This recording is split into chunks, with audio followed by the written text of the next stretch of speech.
Hello दोस्तों, आज हम समझेंगे एक बेसिक और important sorting technique insertion sort. यह एल्गोरिदम सिंपल है और ऑफ्टन बिगिनर्स के लिए बेस्ट होता है।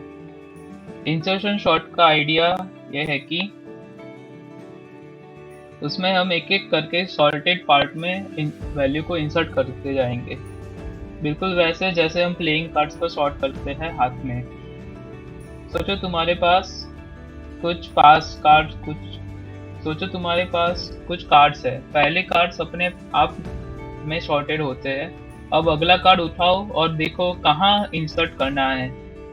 लेफ्ट वाले कार्ड से कंपेयर करके उसे सही पोजीशन पे डाल दो। इसी प्रोसेस को हर कार्ड के साथ रिपीट करो।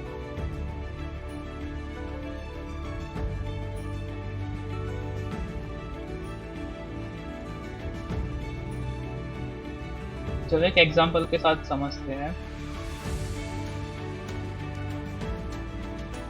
Select the first record consider as a sorted sub array।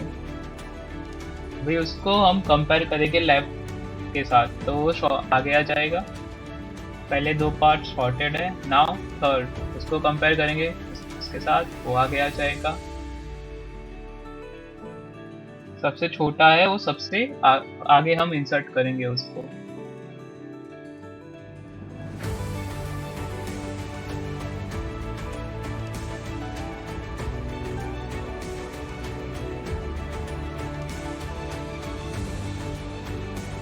Insertion short की time complexity best case scenario में O ऑफ n है और average case and worst case scenario में उसकी time complexity O of n square हो जाती है। Code के थ्रू समझते हैं।